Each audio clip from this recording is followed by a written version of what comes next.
the M1A2 Abrams, a 70-ton main battle tank armed with a powerful 120mm smoothbore.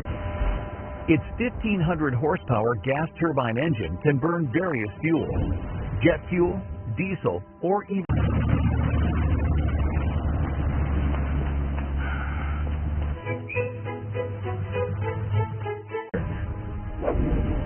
The Abrams' advanced composite armor can shrug off most modern anti-tank weapons.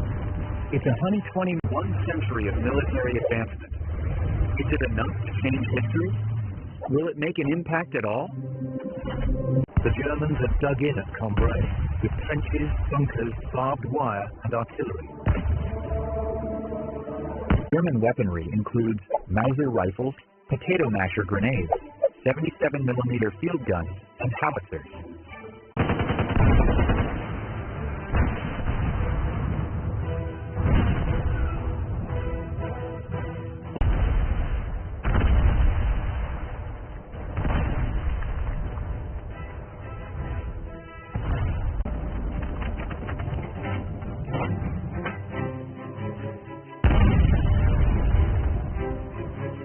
Shells impact the Abrams, but its composite armor, designed for modern anti-tank rounds, shrugs them off. Shit! We are dead!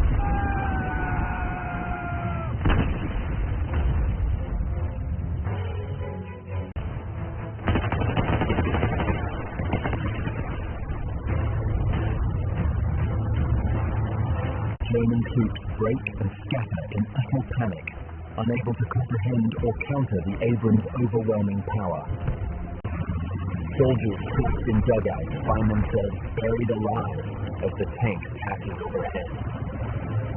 German reinforcements arrive. Squadrons of stormtroopers, the elite assault troops of the Kaiser's army, charge to plug the breakthrough. These men had been steered across Europe, trained in infiltration, equipped with flamethrowers and grenades. Grenade shrapnel bounces off the armor.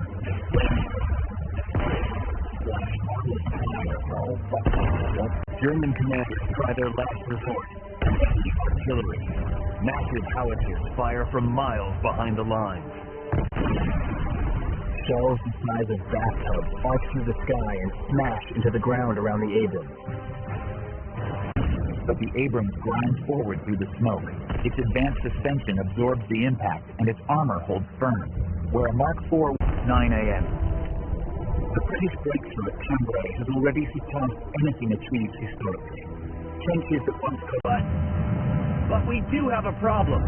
The Abrams is an apex predator, but it's also a hungry one. Its gas turbine engine burns 60 gallons an hour, and it only carries enough for about 250 miles under modern logistics. Here, the British refuel their Mark IVs with gasoline refined from coal. That fuel, full of impurities, would destroy the Abrams turbines in literal minutes.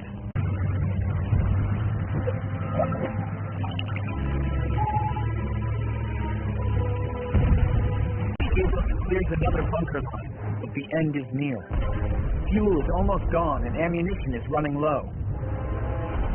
The battlefield is littered with burning strongpoints and shattered artillery, and the German defense is collapsing. 11:30 a.m. The engine sputters, the treads slow, and the Abrams sits still.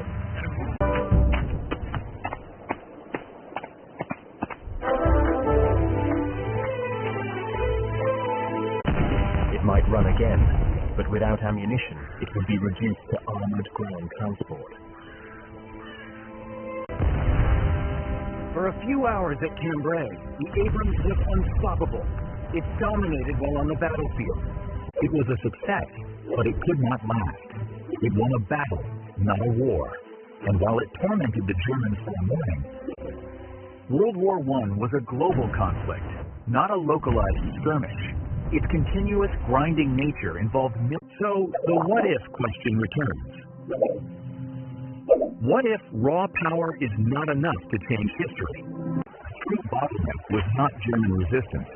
It was the logistical and industrial chasm between eras. A single, powerful weapon is insufficient to alter a conflict fundamentally. Without supporting infrastructure, it becomes nothing more. This brings us to the broader lesson. Technology is only as effective as the system that supports it. Instead, success in this war was measured in shovelloads of earth, rifle fire, and sheer, brutal endurance. WW1 technology did evolve, but at its own pace, driven by the era's industrial capacity and knowledge. Years later, the war would finally end, not with a single superweapon, but with exhaustion and diplomacy. True breakthroughs like the Abrams would have to wait for an entire century of parallel innovation and infrastructure development.